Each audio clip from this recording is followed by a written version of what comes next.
اگر جو کوئی کہیں اور میں نے ملک سے باہر کہیں پیسہ لگایا ہوتا تو پھر تو بات الگ تھی. میں نے اگر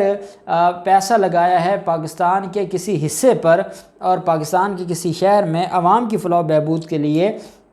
تو دیکھیں میرے خلاف کیسے ریفرنس فائل ہو سکتا ہے. اب یہ کیونکہ ان کو لیگی ارسطو بھی کہتے ہیں اور وہ عقل سے بھی میرے خیال میں تو ان کا عقل کام نہیں کرتا کہ اگر تو آپ اس طریقے سے چاہے گڈ انٹینشن میں آپ کام کرنا شروع کر دیں یا پبلک پرپس کے لیے آپ کام شروع کر دیں، لیکن کوئی تو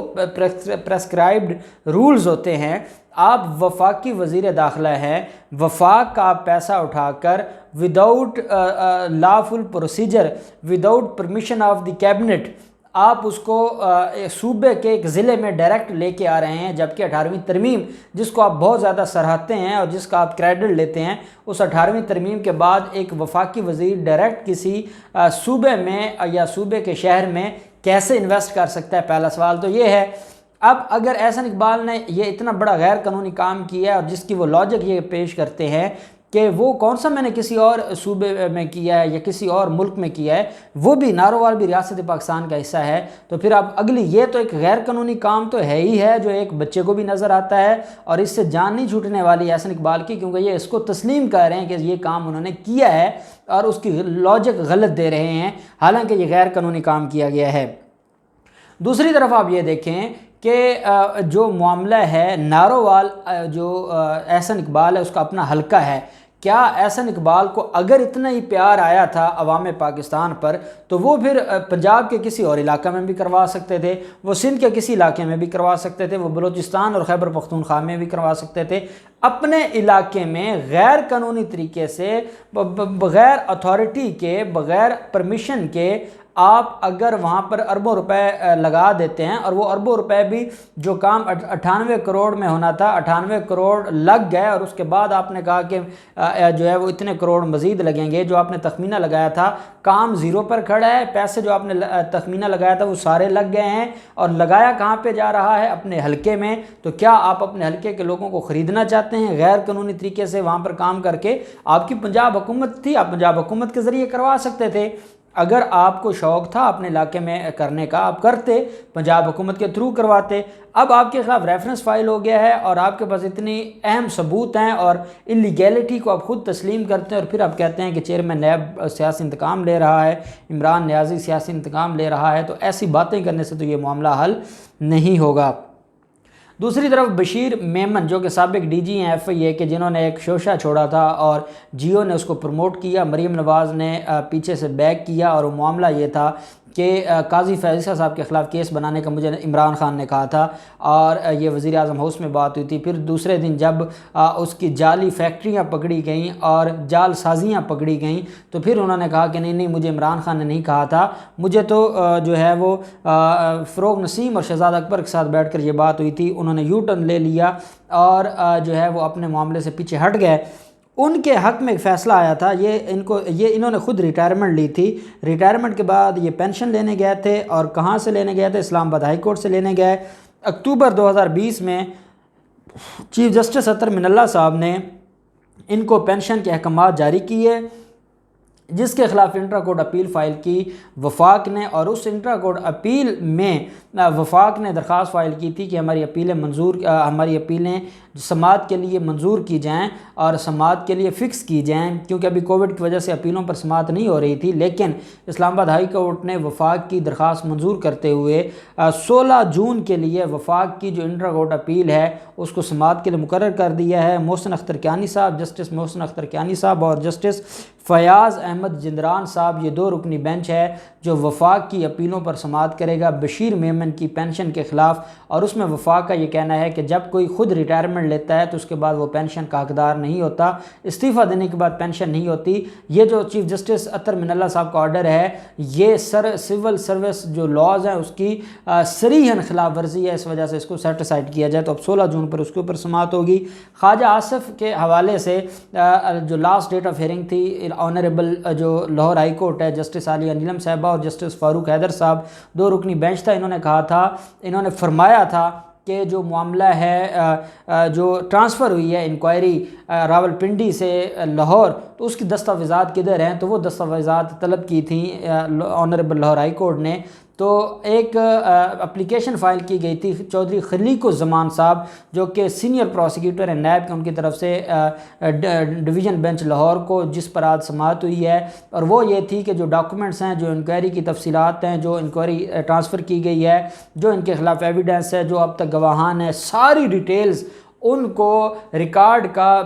ضمانت کے ریکارڈ کا حصہ بنانے کی درخواست دی تھی جو نیب نے، اور اس پر آج سماعت ہوئی ہے، اور 2 رکنی بینچ نے خواجہ آصف کے خلاف نیب کی درخواست کو منظور کرتے ہوئے سارے ریکارڈ کو جو ہے وہ ضمانت کے کیس کا اور فائل کا حصہ بنا دیا ہے۔ اب کیونکہ وہ غیر معینہ مدت کے لیے ملتوی ہوئی ہے جو پٹیشن ہے، بیل پٹیشن خواجہ آصف کی، جب خواجہ آصف کی پٹیشن پر سماعت ہوگی تو نیب کا سارا ریکارڈ عدالت کی فائل میں موجود ہوگا اور پھر بحث ہوگی، اور اس کے بعد میں سمجھتا ہوں کہ یہ بہت کم کیسز ہیں جس میں نیب اتنی زیادہ محنت کرتا ہے اور درخواستیں دیکھ کے ریکارڈ عدالت کے جو فائل ہے اس کے ساتھ لگواتا ہے۔ تو اب خواجہ آصف کی پریشانیوں میں مزید اضافہ ہو گیا۔ اب دیکھتے ہیں ان سارے کیسز میں کیا ہوتا ہے، جو بھی ڈیولپمنٹ ہوگی آپ کے ساتھ شیئر کرتے رہیں گے۔ اللہ پاک پاکستان کا حامی و ناصر ہو۔ بہت شکریہ، اللہ حافظ، پاکستان زندہ باد۔